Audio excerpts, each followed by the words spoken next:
domba. Penggunaan pada kambing dan juga domba itu teman-teman bisa lakukan di dua metode.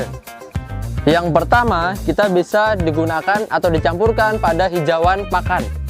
Nah, jadi hijauan pakan. Jadi kalau teman-teman tidak menggunakan pakan yang lain, hanya rumput saja, teman-teman bisa campurkan juga di pakan rumput atau hijauan. Kemudian teman-teman juga bisa campurkan dengan pakan tambahan lainnya. Umumnya adalah katul ataupun kulit kedelai, mungkil kedelai dan lain sebagainya, itu juga teman-teman bisa campurkan. Dalam hal ini biasa disebut dengan komboran. Nah, jadi bisa di dua penggunaan ya. Pertama juga bisa dicampur ke rumput dan juga bisa dicampur ke komboran. Nah, rumput yang bagus itu sebaiknya sudah melalui proses pencacahan. Artinya kita luaskan dulu permukaannya dengan cara dipotong menjadi lebih kecil. Kalau teman-teman tidak punya alatnya, bisa gunakan seperti arit ataupun lain sebagainya. Silahkan sesuai dengan apa yang ada di lapangan ataupun di tempat teman-teman. Kita lihat proses pencacahannya. Kemudian setelah ini yang sudah kita campur tadi, ini ya, kalau teman-teman tadi masih ingat, setelah kita campur, ini adalah campuran Viterna, POC dan juga Harmonic, nanti akan digunakan untuk campuran dari pakan yang kita gunakan. Saat ini kita menggunakan untuk dicampurkan kepada rumput ataupun hijauan. Nah, yang sudah kita campur tadi itu kita gunakan kurang lebih 2 tutup botol. Nah, jadi teman-teman harus tahu, harus bisa juga memperkirakan kebutuhan hewan ternaknya seberapa. Karena dosis idealnya adalah kurang lebih setengah tutup per ekor per hari. Karena di kandang sini kurang lebih ada 4 ekor ataupun 6 ya. Nanti teman-teman juga silahkan dikalikan saja sesuai dengan kebutuhannya. Nah, ini dicampur juga dengan garam boleh, campur dengan gula juga boleh. Kemudian tetes tebu kalau ada juga boleh, dan juga ada katul ya.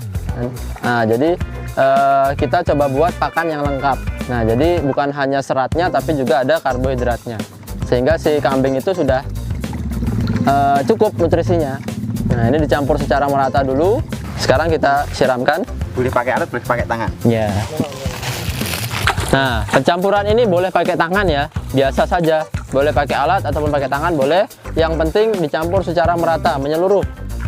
Sehingga di semua bagian nanti sudah tercampur dari teknologi kita. Lalu kita taburkan. Nah, setelah dicampurkan air, baru kita taburkan katulnya. Atau kalau teman-teman nggak ada bekatul, susah bekatul, silahkan boleh pakai apapun yang ada di daerah teman-teman. Seperti mungkin ada polar, kemudian ada kulit kedelai, dan lain sebagainya. Nah, umumnya penggunaan ini kurang lebih 3 kilo sampai 6 kilo. Lagi-lagi tetap sesuai kebutuhan yang ada di peternakan teman-teman sekalian. Nah, ketika sudah diratakan baru kita aduk. Nah, diaduk secara merata.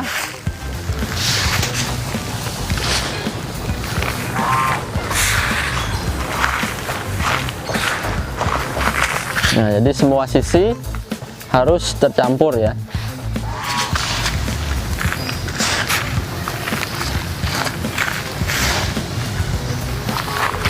Hijauan atau rumput yang digunakan itu memang sesuai dengan yang ada di lokasi teman-teman sekalian. Nah, apapun bisa. Kalau di tempat teman-teman ada jerami ataupun limbah pertanian apapun juga boleh digunakan, dicampur saja tidak apa-apa. Daun kering ataupun batang jagung, nah itu juga boleh digiling dulu kemudian dicampurkan menjadi pakan ternak. Intinya jangan sampai terlalu basah atau terlalu banyak airnya. Ini disimpan sampai 1 bulan, 2 bulan, 3 bulan, 6 bulan silahkan. Nah, ini disimpan 1, 2, 3 bulan silahkan, tetapi kita juga harus tahu bahwa kadar airnya tepat. Betul. Nah, tidak terlalu basah ya. Nah, seperti ini. Seperti ini. Nah, lembab. Biasanya mamel. Mamel katanya kalau bahasa godean, bahasa Jawa. Iya. Ya, jadi seperti ini saja. Ini kita siam dalam drum atau dalam tong. Ya. Jadi ketika sudah jadi seperti ini, apabila langsung ingin digunakan silahkan boleh, tetapi juga kalau ingin disimpan juga boleh menjadi nanti fermentasi. Nah, jadi disimpan dalam drum ataupun wadah yang ditutup secara rapat. Untuk jangka panjang. Nah, itu untuk jangka panjang. Selain kita berikan pada pakan, kita juga boleh campurkan ke air minumnya. Nah, jadi kalau teman-teman mungkin membuat pakan juga diberikan, tetapi sisanya juga ada dan itu bisa digunakan untuk air minum. Demikian apa yang dapat kami sampaikan pada kesempatan kali ini. Dengan menggunakan Viterna, POC maupun PPT hormonik yang kemudian kita jadikan satu menjadi larutan induk, kita sudah bisa berikan ke seluruh hewan ternak kita. Tadi kita sudah cobakan untuk membuat pakan dicampurkan ke hijauan dan juga ke pakan komboran, sehingga teman-teman juga bisa menduplikasi dan juga digunakan untuk hewan ternaknya.